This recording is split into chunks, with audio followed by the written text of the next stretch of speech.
let me first of all express my gratitude to all of you for being here, and to my dear hosts for having me here. It's a pleasure indeed to have this opportunity to engage with you. As I suggested, I'd like to essentially look at the world of work and labor at the current juncture, to begin with in a global sense, and then focus a little bit on India in particular. The idea behind this conversation is to try and make sense of what are the biggest challenges from the point of view of the world of work, labor. There is a huge amount of literature which is being generated in the name of international political economy of labor. There is a great deal of interest in these areas by the likes of, for instance, let's say Guy Standing, who thinks of a world which is beyond work now. Right? If you are familiar with Guy's work, and he basically is saying that forget about work. There will be no work anymore. Right? We have sort of made a transition to a post-work society. Right? In what sense exactly we need to understand these things. So, on the one hand, you have a kind of extreme position by Guy and others. On the other hand, you have a whole range of thinkers who are insisting on the centrality of labor in understanding the contemporary world. Yeah? So we have this fantastic spectrum, and of course it would not be possible for me to do justice to any possible engagement with these different strands. So what I propose to do is to just give you some of my ideas, focus on what I think are the major challenges, how do we look at these, and then, as I said, a few things about India. And finally, I'd like to try and connect with one of the greatest geniuses of all times, Antonio Gramsci, in terms of comprehending some of these challenges. How do we make sense of that? Sounds very ambitious. My apologies if you think I'm being utterly foolish in being ambitious, but there's no harm in being ambitious at times. All right? Okay. So, to start with, I think it is impossible to understand the contemporary capitalism without focusing on some of the most important correlates and features which have been exceedingly important during the last half a century to, let's say, 6-7 decades or so. Right? What are these? Now, when I try and make sense of how history has been evolving, the three most important correlates that I would like to flag are the following. Number one, the ascendancy and dominance of a new kind of finance capital. And this is very different from the finance capital that Lenin and Hilferding and others had talked about more than 100 years ago. Now, that finance capital was a very virtuous and creative fusion of capital in production and capital as finance, which is basically talking of the latter as capital which is fluid, mobile, and so on. Okay, so it could be banking capital, it could be capital in a whole range of other activities and so on. Its fundamental feature is that it is completely mobile. It can be mobile, sort of in a second's time. It doesn't have to get blocked. Yeah? Whereas capital in production typically is blocked capital. It is investments in production, investments in sort of a whole lot of economic activities to do with goods and services. So that is the basic distinction which is important for us to understand. And Hilferding, Lenin and others, as I said, sort of argued towards the end of the last century, I mean more than 100 years ago or so, that this was the single most important development at that point in time. In fact, I'm sure all of you are familiar with Lenin's writings, and he had actually talked of the intensification of rivalry precisely because of this coming together of capital in production and capital as finance in setting up huge blocks of capital, national capitals, which then got into intense rivalry across nations, leading to the First World War. In fact, for Lenin, that was the single most important explanation for the First World War. Intense competition and this whole business of imperialism being the highest stage of capitalism, and how this coming together had actually structured imperialism of the time. Right?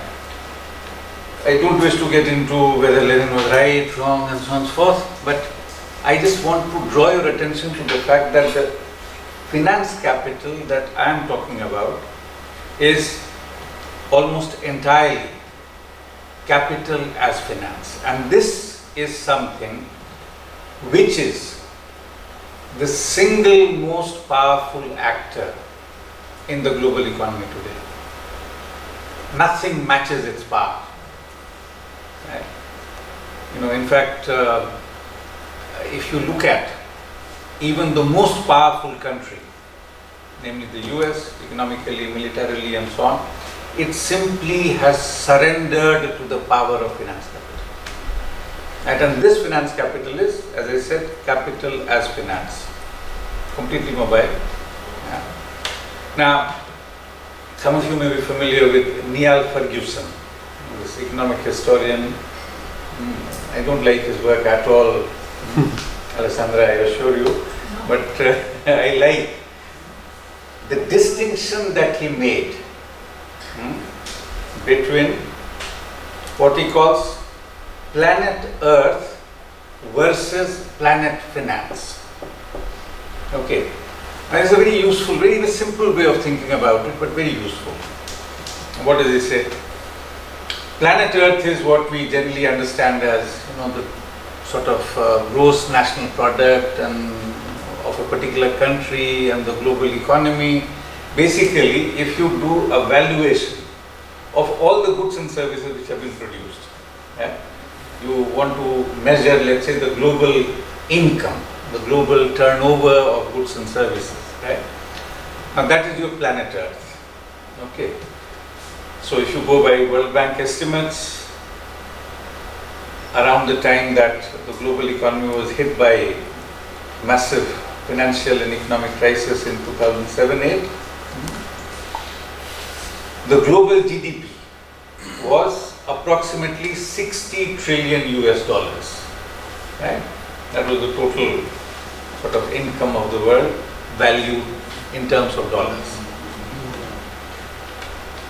Around the same time, if you estimate what Niall Ferguson describes as planet finance, it was approximately 360 trillion US dollars.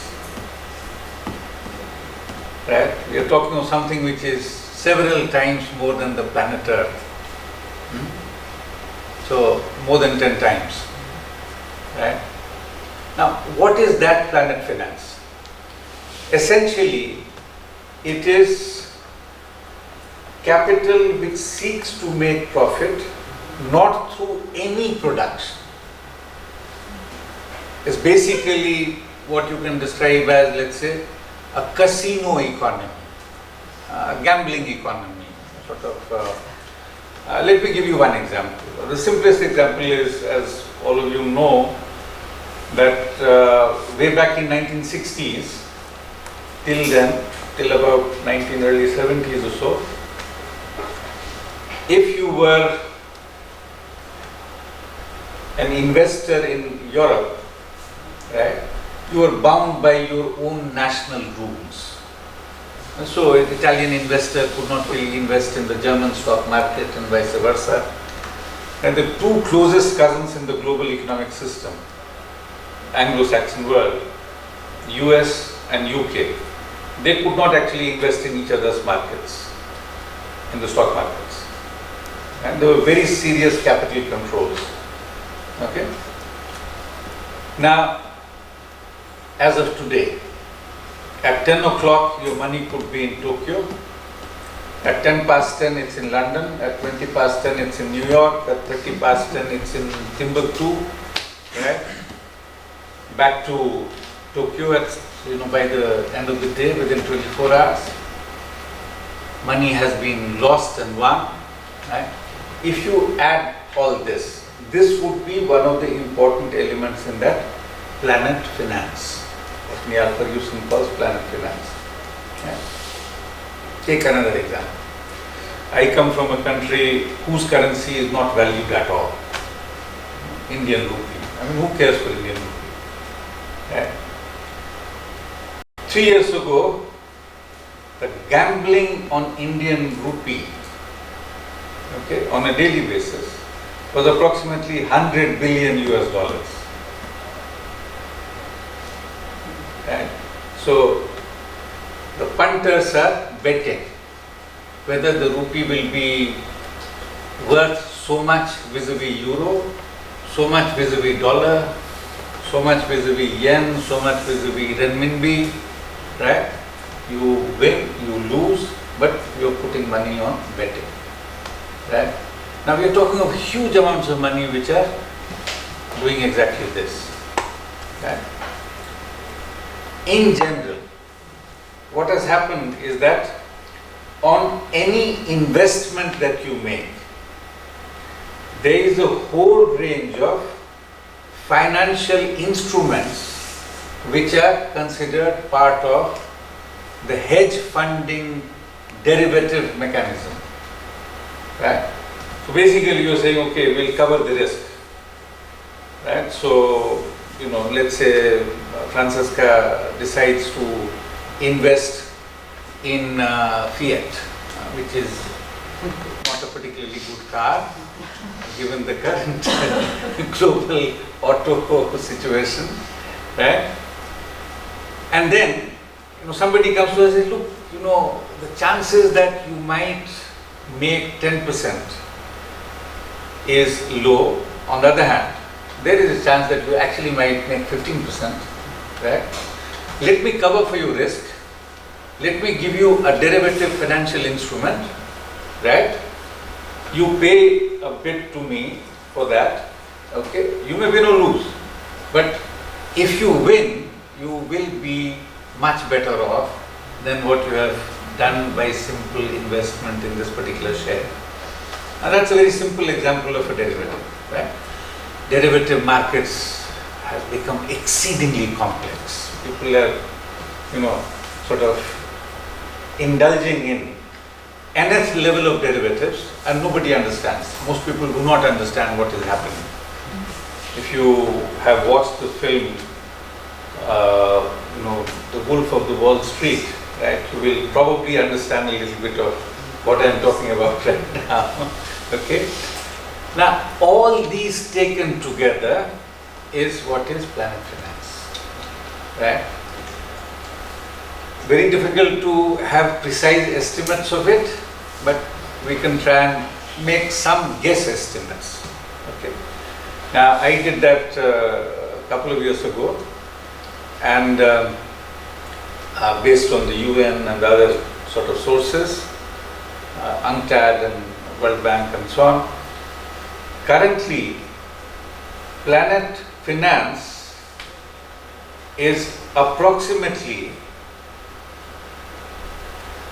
1,400 trillion US dollars. So look at the increase from approximately 360 trillion US dollars to 1400 trillion US dollars, and the global GDP has increased between then 2008 or so and the most recent estimate approximately 70 trillion US dollars. So the global GDP increases by 10 trillion US dollars, and the planet finance has increased by, from 360 or so to about 1400 trillion US dollars. Right? Now, essentially, if we put it very simply, what is the objective of planet finance? It's to make profits or accumulate through circulation, not through production. That is the fundamental thing. Yeah. So if you can just do it like that, then why do you have to sort of, get into blood, tears, sweat, etc., as Churchill had said on the eve of the Second World War. Right? So that's the so this is the first important thing I wanted to draw your attention to in terms of understanding contemporary capitalism and its implications for capitalism and the world over. Right? So it has done two things then. In terms of the structure of capitalism, the larger part of it comes through essentially circulation, profits and surpluses and so on. They do not come from production,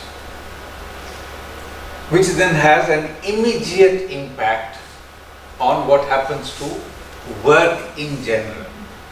There will be no work. Right? It's basically the click of the mouse, which then sends your money from here to there to there, and so on and so forth. So you don't really need, sort of an army of workers to produce and then to sell that and to realize that and so on and so forth. Okay? So in other words, we have got into what all these major global organizations, look at World Bank, the ILO, World Bank being on the right, ILO on the left, and in between all the UN institutions, right? Those who are a bit fuzzy, for instance, OECD reports, which sometimes become more right, sometimes become more left, right? So, different reports of OECD, if you look at last 20 odd years. So essentially, each one of them has one phrase in common: jobless growth. Each one of them. Last 30 years, look at any report and they tell you that yes, there is growth. The growth is not as good as it was, let's say, in 50s and 60s in large parts of the world, but there is growth. Right? This growth rate is roughly half of what it was. Let's say if you look at growth rate between 1960 and 1980, look at 1980 and 2010, basically growth rate was halved. Yeah, per capita growth rate was halved. But yes, there is growth rate. It's not the case that growth has disappeared completely. But this growth does not generate any jobs. That's a very bizarre thing, no?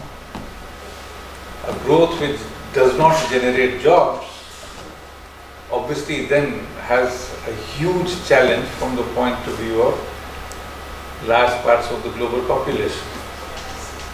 Right? So this is number one that I wanted to. Number one feature. You cannot understand global capitalism at all if you do not pay attention to this particular entity, which is finance capital. And as I said, this is the single most powerful actor in the global economic system today. Doesn't matter whether it is Barack Obama who's heading the White House, whether it is Donald Trump, all of them are simply subservient to the power of finance capital. They pay their obeisance, right? They might create very different kind of noises, right? But and that noise is good. I'm not quarreling with that noise. Yeah. But fundamentally, in terms of the economic power, so as I repeatedly say that there is a revolving door between the Wall Street and the White House. If you look at in the last roughly 20 odd years or so, heads of state in Europe, at least 14 of them came directly from the backing of finance capital. Right? So it was decided who will be the premier in these relatively rich and powerful countries. Yeah. So this is something which has tremendous implications from the point of view of understanding work and welfare and so on and so forth. That's number one. Number two, the second major correlate that I want to highlight is the following. And this is something again which has to be understood in a long durée sense. Again, I will not get into a deep analysis, let me just flag it. This is transnationalization of capital from global north to the global south in select destinations. Right? In multiple ways. What are the multiple ways? One, direct production. So, automobile industry from Detroit simply disappears. Detroit was the auto capital of the world about 50 years ago. Right? If you go to Detroit, it's a rust belt today. Right? Auto industry is completely gone. Yeah? My friend Bill Martin, he is a retired professor of sociology. He has studied Detroit very closely, and he says that now you have reclaiming the Detroit land for agriculture. So there is a repeasantization of Detroit. Yeah? So it's a very interesting phenomenon. Okay? And where did they go? East Asia, most of it. So by early 2000s, China became the factory of the world. Right? If you look at the distribution of workers in manufacturing,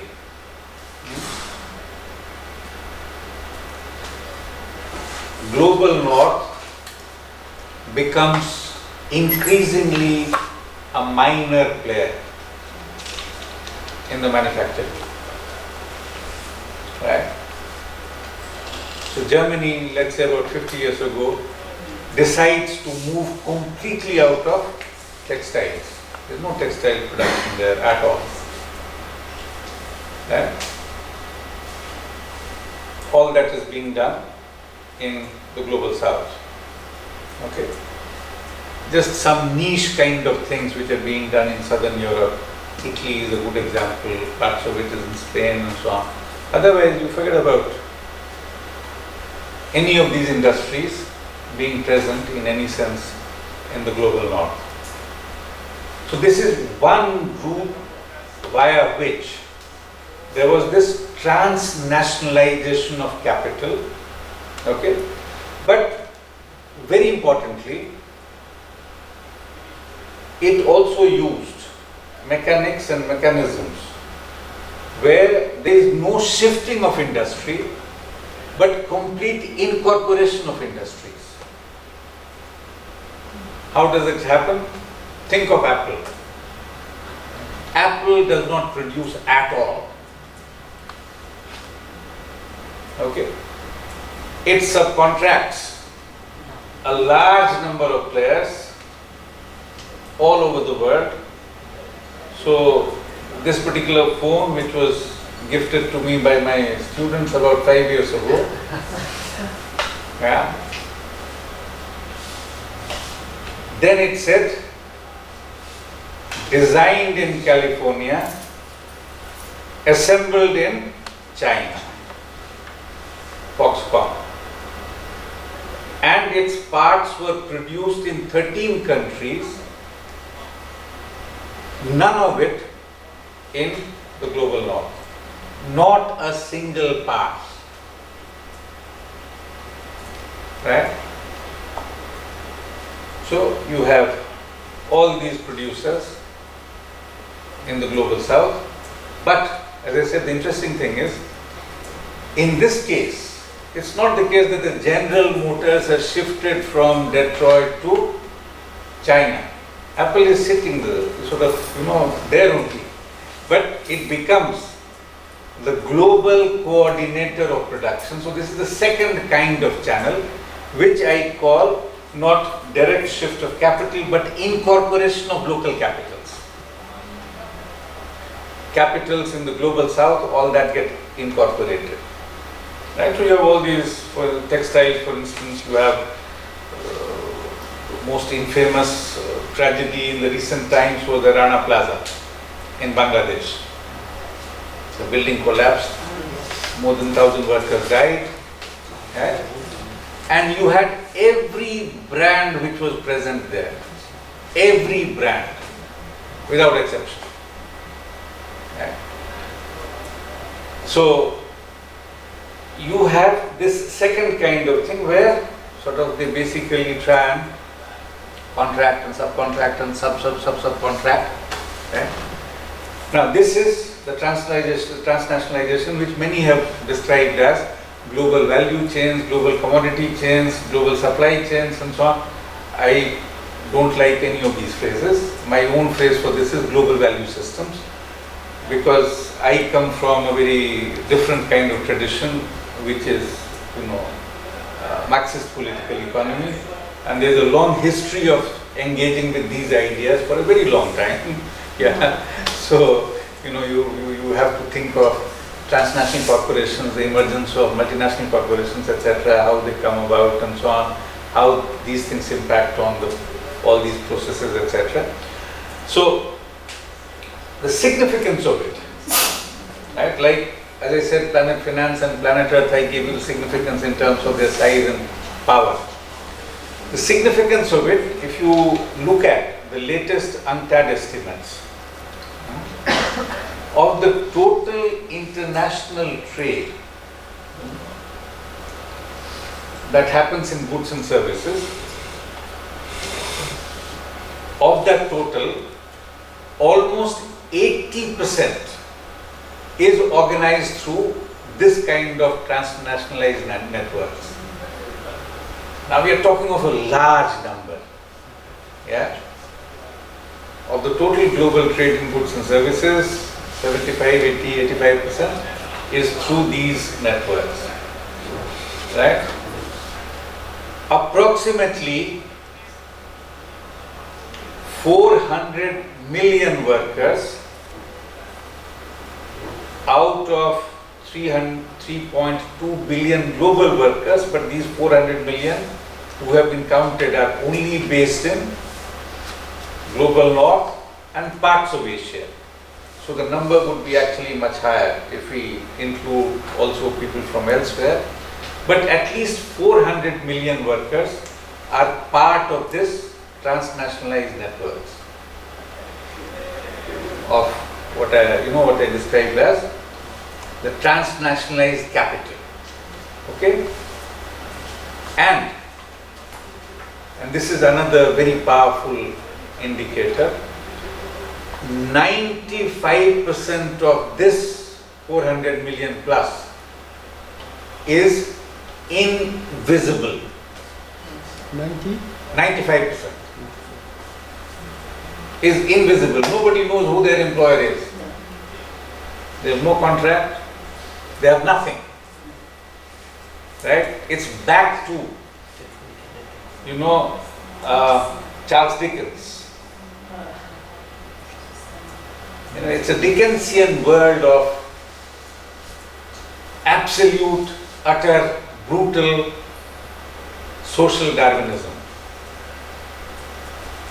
Right? We are back to that. Okay. How do we engage with the world of work in a context where you have something like this? All this has happened in very powerful ways in the last roughly 60-70 years. Now, why is it that this had not happened in, let's say, 1900 or 1850 or so?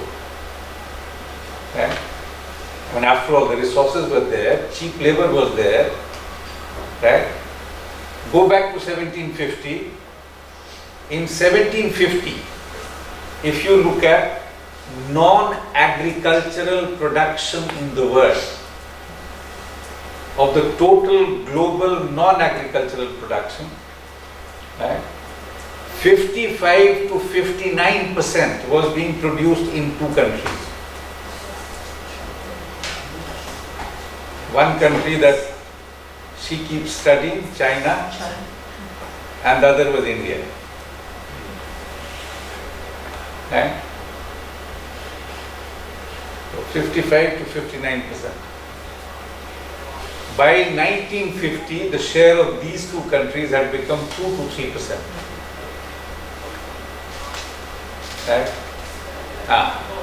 We need not get into right now a discussion of why this happened and how colonialism and imperialism played very powerful and important roles in ensuring, a certain kind of economic architecture. Right? But given the fact that they were already much better off, ideally all the industry should have been, going there, shifting there, and so the resources were there, labor was there was a tradition of producing things, right? But capital was not going there. Now that has to do with, obviously, older, divided, racialized, imperial structures and so on. But now they are going. So the question to ask is, why are they going now? This brings me to my third argument in this context, that precisely because of what, Marx and sort of many of the eminent, prominent Marxists like Gramsci, for instance, they always thought in terms of evolution of capitalism as a global, combined, uneven system which were characterized by a number of laws and tendencies. And one of these was concentration and centralization of capital. Right? A point reaches where capital says, come on, okay, enough of nationalism. I will use nationalism to my advantage, but I have nothing to do with nationalism.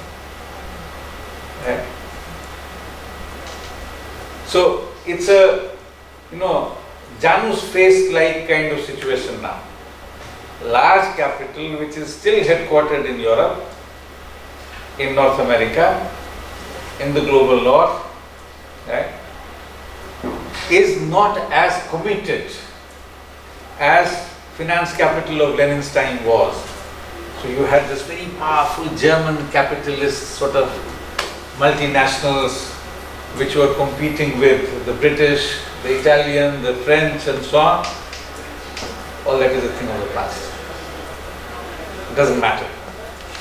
A point has reached, a point has come in that long march of concentration and centralization of capital, where this very powerful capital thinks of the globe as its playing field. Right? Now, which does not mean that all the contradictions have disappeared, the questions of race, caste, color, this, that, etc. are not important. They are indeed important. But they are far more muted today, and hence this capital says, okay, let's settle down in China. Right? Let's make China the factory of the world. Right? Let's make East Asia the productive hub of the world. You have these disciplined workers, you have basic infrastructure which is absolutely, good quality, right? It may not be as good as, let's say, the German infrastructure, but why do you need all those autobahns? Right? I mean, they are required only for very esoteric purposes, no? Yeah. So, you basically then have a situation where you need decent secondary education qualified workers who can be mass workers in those factories. So you use them. You have assured electricity, you have decent roads, you don't need autobahns, right? For producing and transporting all those goods and services. Okay? So this is yet another feature of this whole thing. As I said, I've written extensively on this particular thing, what I call global production system in the recent years. I don't have time to get into all this, but I'm just giving you the essence of what I think is a very critical feature of what does it do. Like the first, from the point of view of workers and work, it decimates work. Why? By and large, in the global south, you had a situation of petty production. Technology was of a kind which was not very capital intensive. You produced all kinds of things for everyone's need and uses and so on. Right? Now you have much more capital intensive production which replaces that kind of production which was much more labor intensive. Right? So if for 1 unit of capital you needed, let's say, 1 worker, today 1 unit of capital, this very high sort of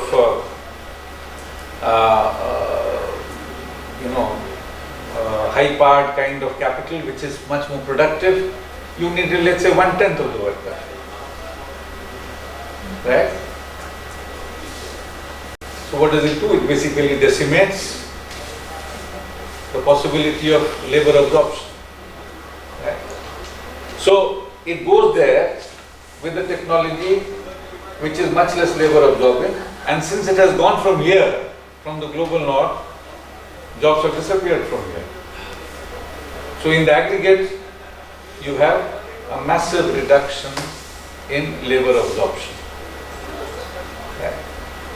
Now, so that's the other major correlate, which then tells you what is happening to the work globally speaking. So that's why this jobless growth. Right? The third thing which is happening, which is part of, again, in that long history of capitalism, what you can describe as the fourth industrial revolution. And Industry 4, or information and communication technology, the revolution there which has been happening for a while, but then a point reaches where there is a bit of a tipping, so it seems. So just to give you one number, 3 years ago, approximately you had 227,000 robos who replaced workers. Right? So that automation led to. Now, that number in itself is not as important as the fact that this was an increase over the preceding year by 25 percentage points. So the rate at which human beings are being replaced by robots. Very interestingly, the 2 countries which are leading the race, one is the US, the second is China. Now, why should China be doing this? China is full of surplus labor. In spite of all this, myth which is being created that China has, because of its growth and so on and so forth, managed to solve its labor absorption problem. It's a complete nonsense.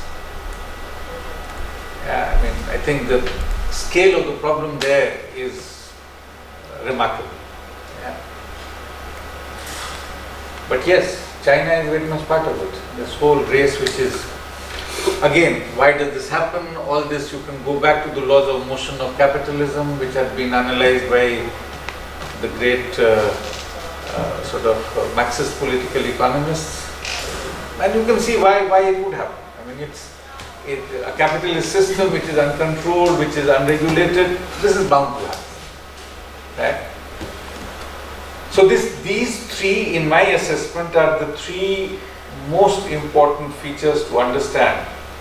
There are many other features. I will not get into a discussion of those, but these three are among the most important features which tell us about the structure and the architecture of the global capitalist system and the implication for work and workers and labor absorption.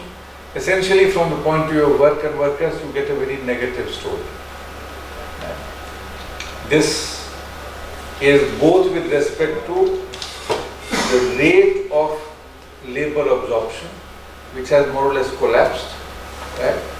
And more importantly, the quality of work, the quality of jobs, right?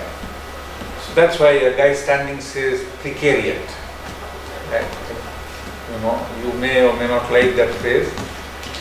No, I told Guy once, if you are calling it precariat, I'll call it flexicariat. You know, what is the fun of creating all these new phrases? Go back to chapter 25, Capital Volume 1, and you will understand. There is something called relative surplus population. Look at the components of that relative surplus population that Marx talked about so wonderfully and competently. The floating, the latent, and the stagnant. Right?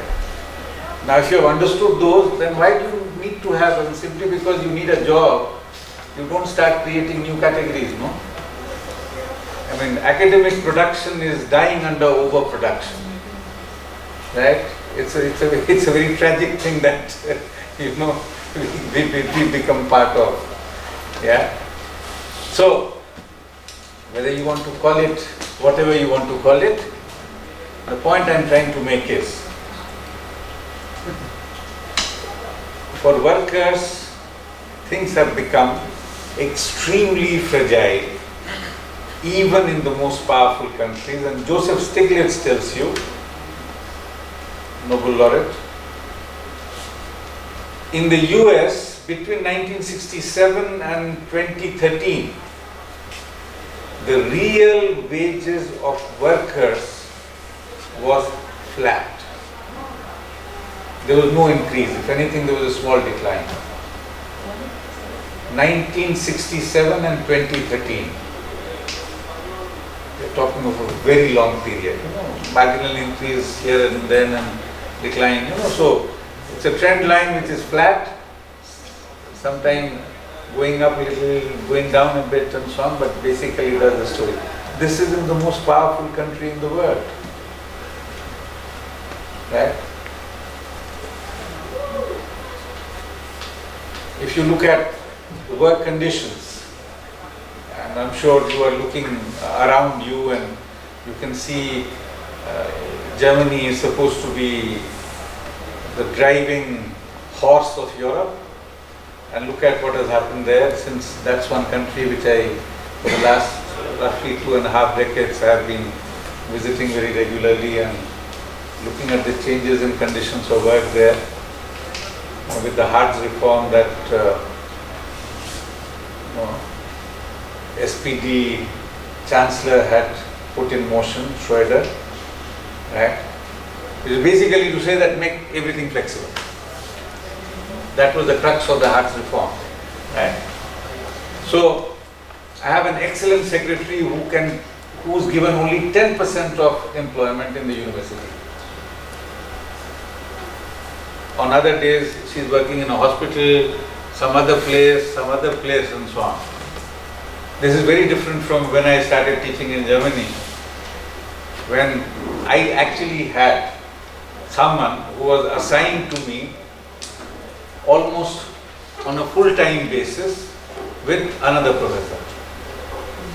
Right? So you had a secretarial staff who had a secure job, very good job, and so that's the change. And this is in a country which is much richer today than it was 25 years ago. It's not the case that the country has become poorer. right? So all this has happened, and this is my next point, in a context of the ascendancy and rise of and dominance of and hegemony of neoliberalism.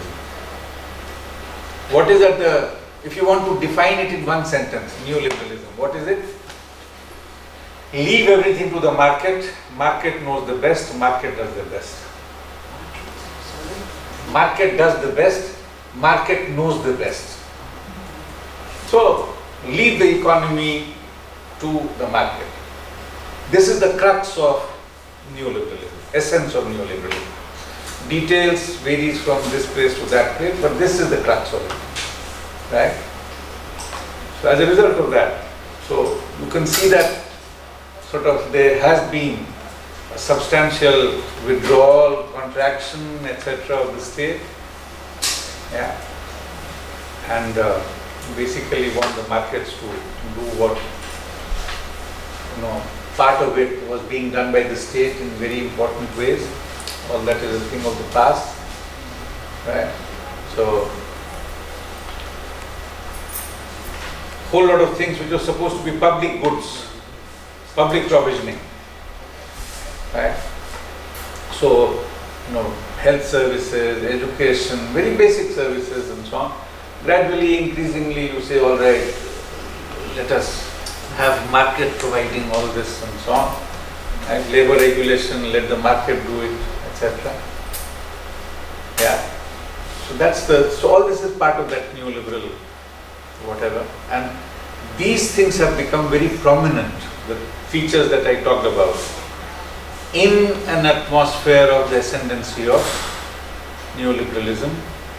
And this is essentially to do with the reconstitution of capital on the global scale. Class power of capital, in which two things have happened. Capital in production is a junior partner compared to capital as finance. In the contemporary world, that is something which is very important to understand.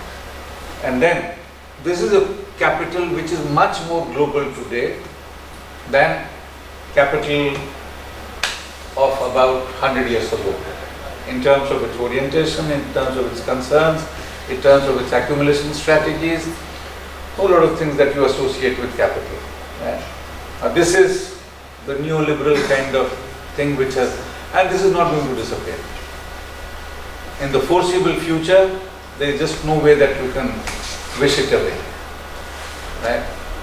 Because the other side seems utterly fragmented, utterly confused. What is this other side? Workers. Globally, they are in a messed up state. Right? Great man, Dr. Marx, way back in 1867, First Communist International. I'm just quoting a passage from what he said then.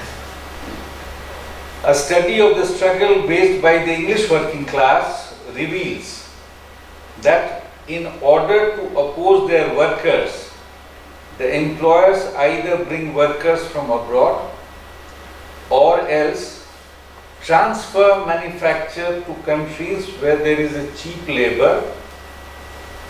Given this state of affairs, if the working class wishes to continue its struggle with some chance of success, the national organizations must become international. 1867. We need another term. Right? And imagine this is 1867. Right? Yeah. And he captured two very important features then. This whole business of transnationalization of capital, what I was emphasizing right now. So, given this and given many other sort of, let me give you a quote from someone who all of you probably know, and I'm sure you don't love him. His name is Warren Buffett.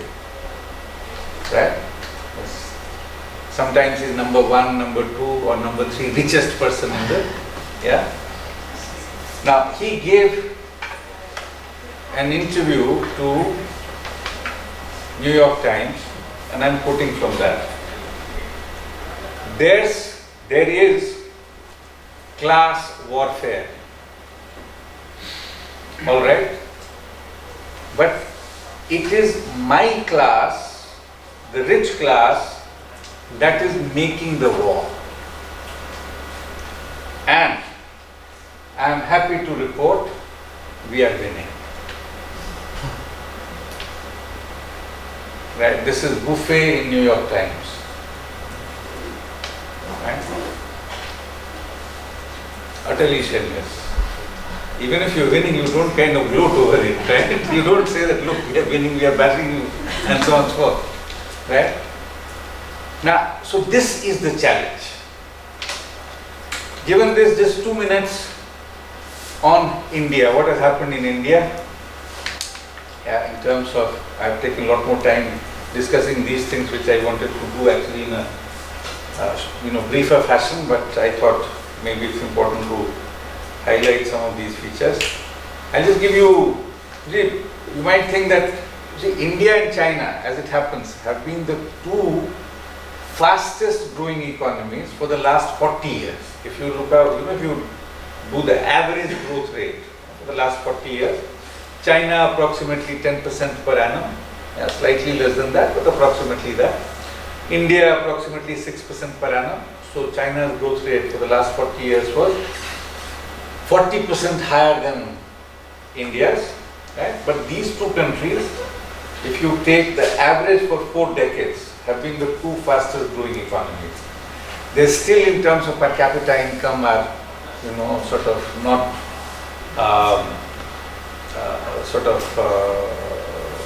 anything impressive, right? I mean, about 40 years ago, in terms of per capita income, they were well below the global average, very low levels of per capita income.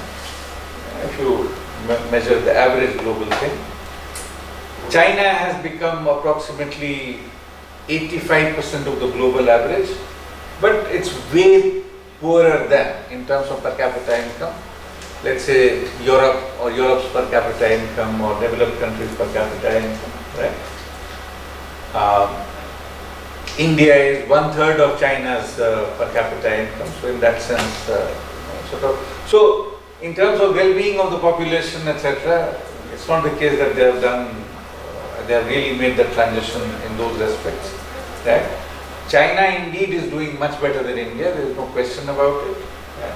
But both of these countries taken together, okay, have been the 2 fastest growing economies for 4 decades, as I said.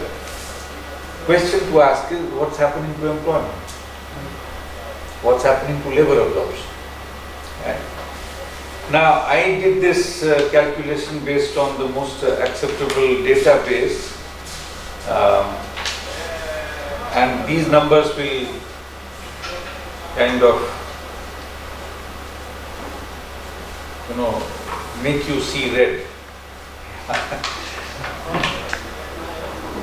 Early 1980s, 80, 81, and 2015-16, these are the 2 points for which we have the data. ILO and India's own official agency, they came together, and this is known as Key Labour and Employment Market Indicators, published in 2018. So that's the latest data that we have. And it divides the economy into 27 sectors, major sectors. So if you look at that, early 80s and the most recent period for which we have the data. Now, of the 27 sectors, in approximately half, rate of labor absorption has become negative. Okay, so this I would have liked to show on the screen, but unfortunately, as I said, I didn't want to use the. But basically, so if you look at, let's say, agriculture, Early 80s it was approximately 2% per annum positive growth rate, labor absorption. The last years it was negative 3.5%. So it's shedding labor at the rate of 3.5%. Yeah. Across sectors. So even in sectors where it continues to be positive, the rate is much lower than what it was. Right? 1980s, the average growth rate, and if you look at after 2000, the average growth rate in the latter period, that is after 2000, average growth rate is roughly 20 to 30% higher for India, compared to its past 80s. So growth rate is 20 to 30% higher. Rate of employment generation is substantially lower, right? So if you look at the economy as a whole, all sectors taken together, in the early 80s it was 2.4, that is rate of growth of employment generation was 2.4% per annum, right? The current rate is minus 0.16. So we have a much higher GDP growth rate and we are shedding labor. So it's not job less growth, it's job loss growth. Right?